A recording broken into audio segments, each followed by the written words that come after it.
Olá, pessoal. Vamos dar continuidade, então, ao caderno de questões número 4, que está na playlist 33, e agora eu vou mostrar para vocês a questão 4.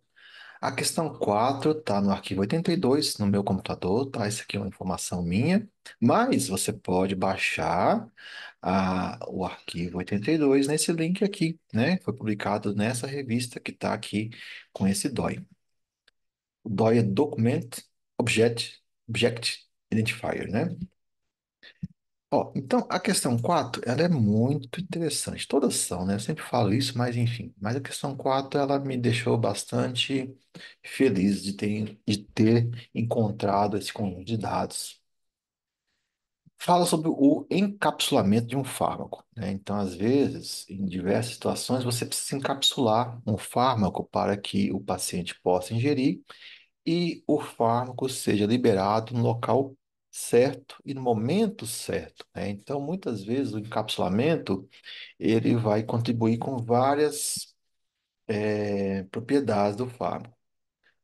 A taxa de solução, né? Às vezes tem medicamentos que é para dissolução rápida, né? A pessoa tem que tomar e aquilo já dissolve no organismo e já surte efeito.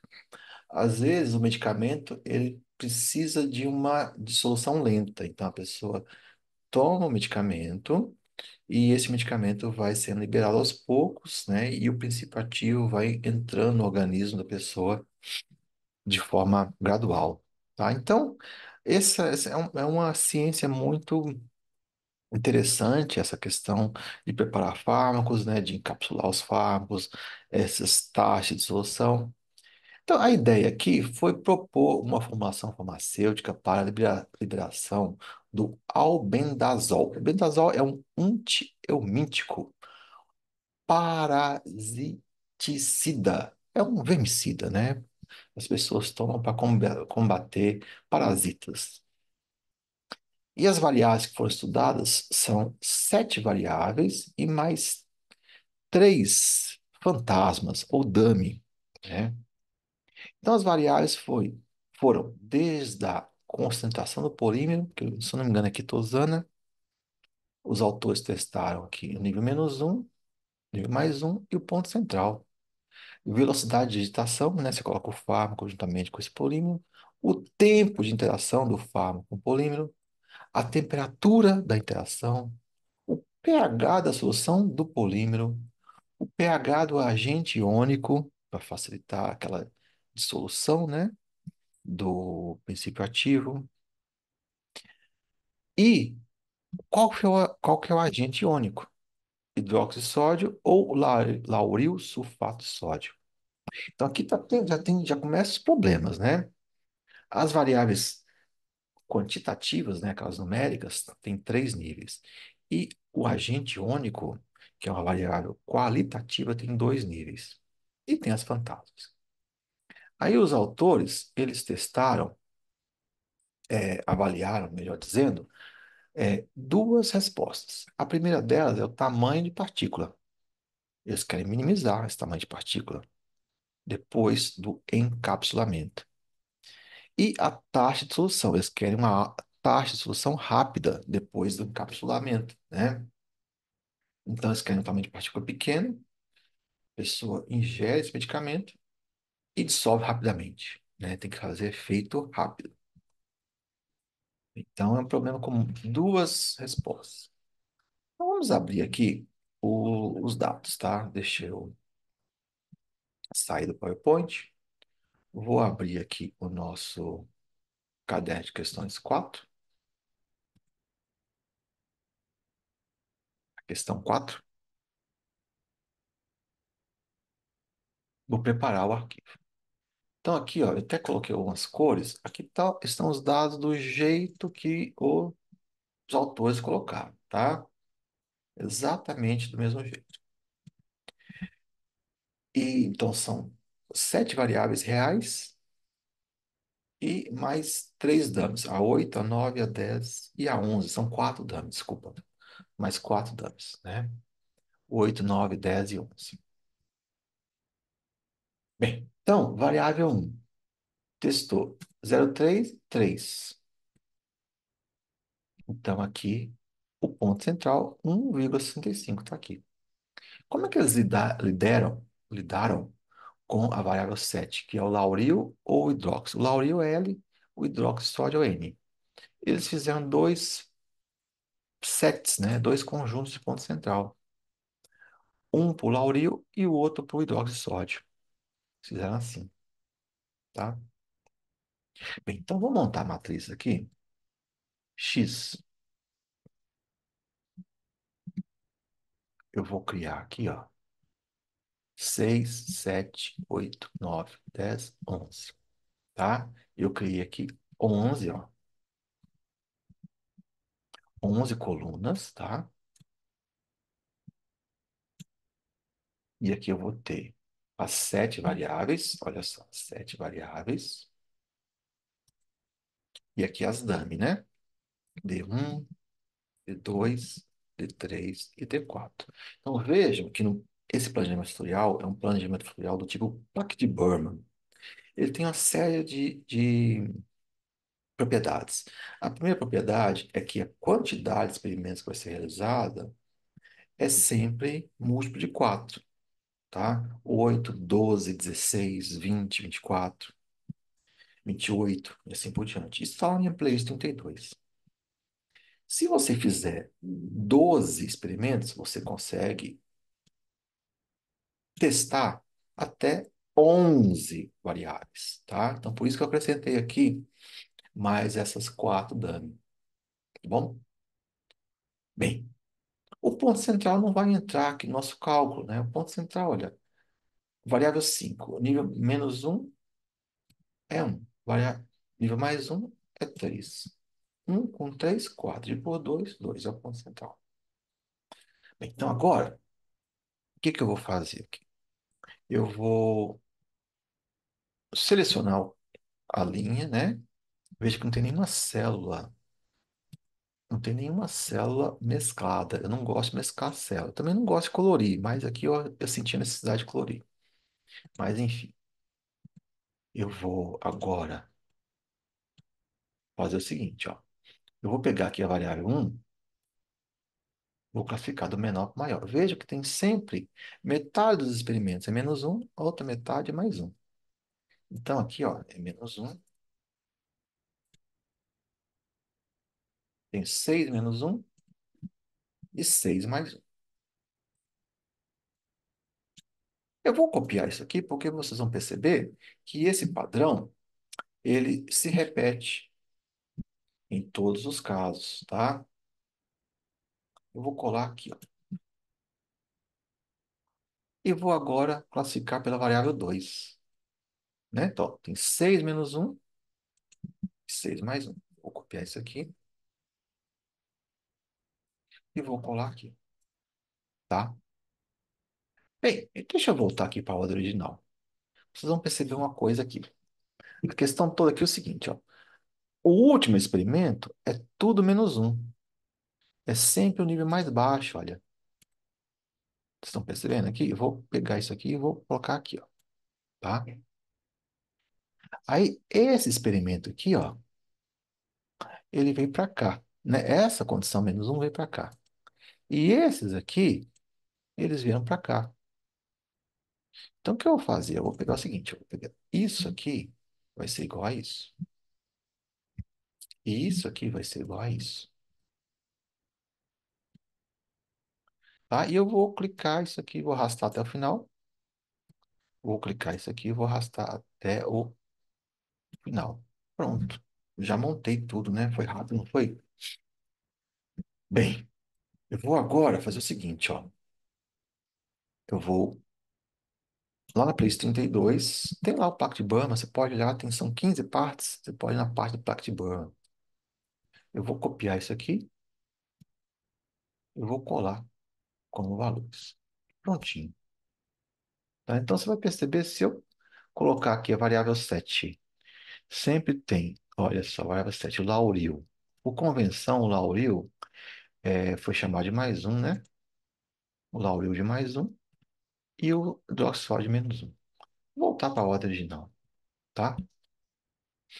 Bem, aí agora a gente tem a possibilidade de calcular os 11 efeitos e a gente também tem como saber se esses efeitos são importantes ou não, porque nós temos réplicas no ponto central.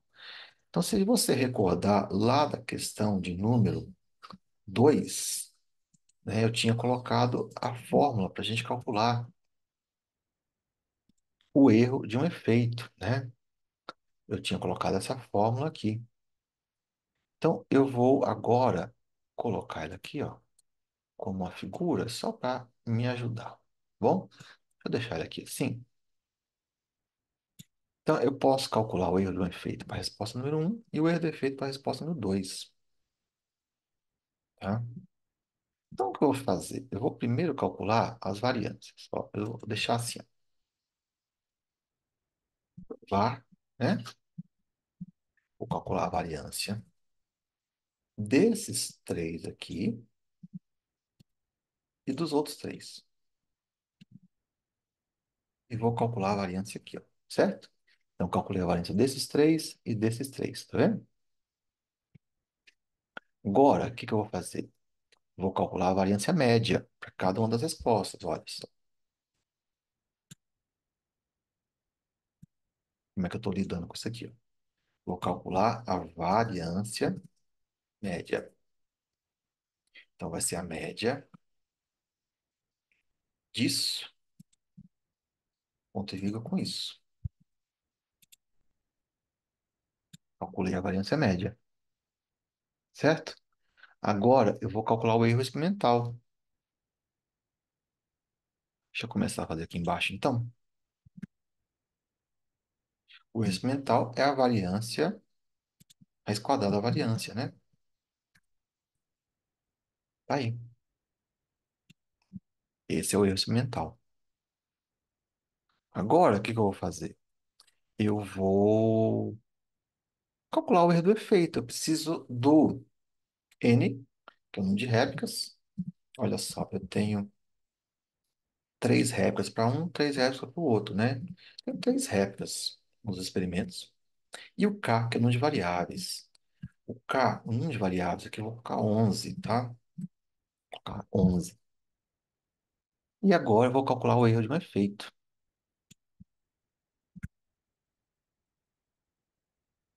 Bem, vamos lá.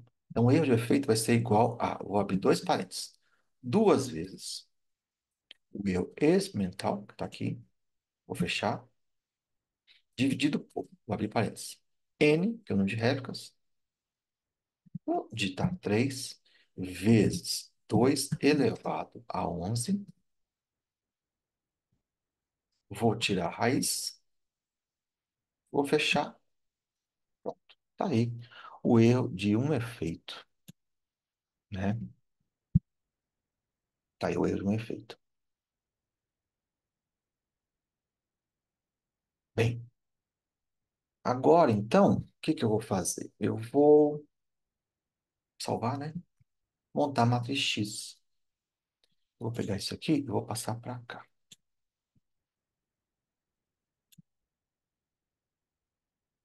A matriz X já está pronta, né, Denis? Que absurdo. A matriz X já está pronta aqui. Vou calcular os 11 efeitos, só que dessa vez eu tenho dois Y, né? Vou copiar isso. Bloco de notas. Vou colar. Aí eu vou substituir a vírgula pelo ponto. Substituir. Vou salvar, tá? Salvei. Opa, como teste.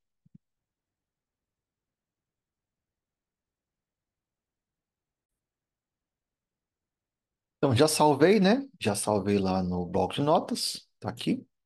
Eu vou fechar o bloco de notas. E eu vou abrir o Octave agora, né? Então, agora a gente vai calcular todos os efeitos para as duas respostas. Lembrando que uma eu quero minimizar e a outra eu quero maximizar, tá? Então, vamos lá. Deixa eu abrir aqui o Octave. Eu sempre gosto de abrir o Octave, né? Não gosto, assim, eu gosto de deixar ele aberto, né? Mas para o intuito aqui dos vídeos, Eu gosto sempre de deixar ele já engatilhado, né? Vamos lá. Deixa eu dar um PKG logo aqui. Pronto. Então, CLC. E eu vou lá no caderno 4. Download, né? Ó, X são todos os experimentos, coluna até a 11, né? São os 11 efeitos. Deixa eu tirar o ponto e vírgula, ó, são os 11 efeitos. E o Y, dessa vez, eu vou colocar o Y maiúsculo, ó. É igual ao teste, todos os experimentos, coluna 12 e a 13, né? Prontinho. Vou dar um clear no teste e eu vou dar um save, ó, trocar o número aqui, 4. Questão 4. Aí eu posso calcular o efeito agora, né? O efeito. Deixa eu tirar minha cabeçona aqui. Resposta número um, resposta o X. Aqui agora, olha só, eu tenho que falar para o Octave que eu quero pegar. Lá no Y maiúsculo, que é uma matriz agora, não é mais um vetor, todos os experimentos, a coluna 1. E eu tenho o erro dele, né? O erro, olha só, o erro é 1,18, tá? Vou arredondar aqui. 1,18, 1,18. E eu tenho que colocar o T, olha só, eu tinha esquecido de colocar o T aqui. Então veja o seguinte, ó, quantos graus de liberdade eu tenho? Ó, o N que eu tenho aqui para todo mundo eu tenho um N igual a 3 aqui, um N igual a 3 aqui. N igual a 3 aqui, um N igual a 3 aqui. Grau de liberdade. Eu tenho 2 graus de liberdade para essa primeira réplica e 2 graus de liberdade para esse aqui, 2 para o outro e 2 para o outro. Eu vou fazer assim de uma maneira bem passo a passo, para você entender da onde vem, porque isso aqui é a maior fonte de erro, é essa história do grau de liberdade. Então, o número de graus de liberdade para cada experimento, né, é 4. Ó. Eu tenho 2 graus de 2 mais 2, 4 graus de liberdade para a resposta um e 4 graus de liberdade para a resposta 2. Aí, com isso, o T vai ser igual a inv-T 0,05 e 4 graus de liberdade. 2,78. Tá? 2,78. 2,78. Estou calculando. Prontinho. Então, para a resposta número um, parece bastante claro, nítido, né? Está bem transparente aqui que as variáveis mais importantes são, nessa ordem, a 2 e a um, né? A 2 é um pouquinho mais importante do que a um, tá? Tá bem claro, né? As duas juntas é basicamente tudo, né? E o resto, olha, negligenciável, vamos dizer assim. Então, as duas variáveis mais importantes para a resposta número um são as variáveis um e 2, né? Agora, calma, que a resposta número um está sozinha no mundo, né? Ela tem que pensar na resposta número 2.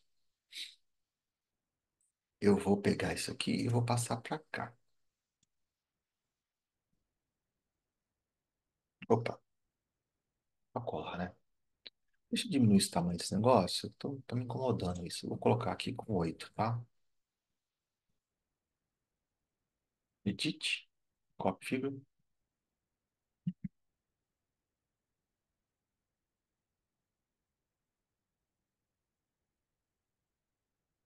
com 8. Pronto. Resposta um. Agora vamos fazer para a resposta 2. Resposta 2, o erro é 0,022. O T é o mesmo. Certo, pessoal? Então, o que eu vou fazer aqui? Eu vou dar um save. Vou dar um colchete, seta para cima. Agora só trocar. 2, 2, 2, 0,022. 22. O T é o mesmo. Vou dar um Enter. Então veja que aqui também, ó, o mais importante é a resposta à variável, às variáveis um e 2 nessa ordem, né? Eu vou copiar isso aqui e as demais variáveis têm uma certa importância, né? A um e a 2 não foram absolutas aqui, né? Veja que a dame 11 tem uma certa importância. Quando um efeito fantasma é importante, isso indica que pode ser que exista uma interação entre as variáveis, né? E provavelmente dessa interação entre a um e a 2, né? Ó, vamos torcer que seja, né?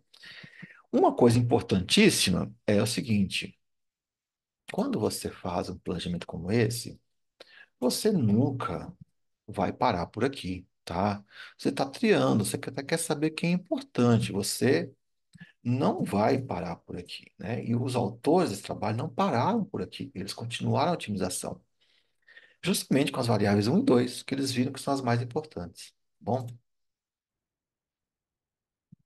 mas esses experimentos iniciais aqui ajudaram a, pelo menos, fazer esse filtro, né? Fazer essa peneira inicial. Poxa, tem 7 variáveis, para que eu preciso otimizar tudo isso? Se eu vou fazer um completo, 2 elevado a 7, dá 128 experimentos. É muita coisa, né? Então, aqui eles fizeram tudo com apenas 16 não, 12, né? Com apenas 12 mais o ponto central, né? Com apenas 18 experimentos, e eles conseguiram chegar aqui numa, num acordo. Então, moral da história: as variáveis mais importantes são a um e a 2. As variáveis um e 2 são a polímero e a velocidade de digitação. Aí, o que que precisa fazer com isso? É, o que que precisa fazer com isso? Com as variáveis um e 2, né? O que fazer com esses caras, né? Então, vamos lá. A gente tem que pensar aqui agora. Olha, a resposta um é minimizar.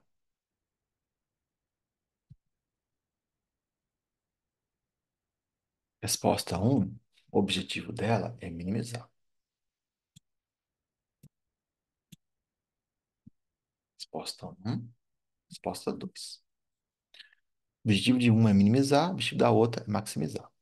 Então, se eu pensar aqui, vou olhar na resposta número um. O que que eu vou fazer com a variável um e com a variável 2? A variável um tem um efeito positivo, então a variável um faz com que a resposta número um aumente. E eu não quero isso. Então, a variável um eu deveria menos um usar menos um ou diminuir. E a variável 2 tem um efeito negativo. Quando ela está no nível alto, ela faz com que a resposta número um diminua. Mas é isso que eu quero. Então, no caso da variável 2 usar mais um ou aumentar. Pronto. Aí agora eu quero saber se essa restrição aqui se aplica à resposta 2. Resposta 2 eu quero maximizar. Então, olha só. Quando eu uso, olha, estou olhando agora aqui, ó, resposta 2. Quando eu uso a variável um no nível alto, faz com que caia. Então, eu preciso diminuir. E quando eu uso a variável 2 no nível alto, eu faço com que a resposta 2 aumente, e é isso que eu quero. Então, veja a moral da história. Todas as situações onde eu uso a variável um no nível baixo e a variável 2 no nível alto, baixo e alto. Ó, aqui nesse experimento, eu vou tentar fazer assim, tá bom? Baixo e alto. Aqui. Baixo e alto. Aqui. Então, eu tenho pelo menos 3 experimentos onde a variável um está baixa e a variável 2 está alta. certo? Acho que não pulei nenhum. Quando eu faço isso, eu tenho aqui, olha só, as menores respostas para a resposta um e as maiores respostas para a resposta 2. Aí, com base nisso, os autores do trabalho fixaram, melhor, fixaram não, elegeram essas duas variáveis e fizeram um planejamento fatorial mais elaborado para encontrar um ótimo. E se eu trabalho no contrário? Ó, aqui eu tenho o contrário. Vou pintar de vermelho, que eu não quero, né?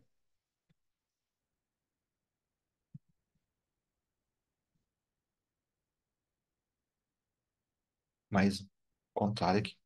Então, são três ao contrário. Quando eu trabalho ao contrário, eu tenho resposta um alta e resposta 2 baixa, que é o que eu não quero. Bem, espero ter ajudado, pessoal. E os autores desse trabalho, eles continuaram, só que dessa vez só com as variáveis um e a 2, tá bom? Espero ter ajudado vocês aí. Vou salvar, fechar, vou salvar. Há uma coisa que eu deveria ter mostrado aqui, ó. As duas, no caso do efeito da resposta número um, as variáveis um e 2 são responsáveis por 92%, olha só. E no caso da resposta 2, as variáveis um e 2 são responsáveis aí por cerca de 70%, né? 37 com 27 dá 74. Não, 64, né? 64%, certo? É isso aí. Já salvei, já vou dar um clear, dar um CLC, vou dar um exit e eu vou parar a gravação, salvar isso aqui também. E curtam, divulguem, se inscrevam, mostrem para os colegas, tá?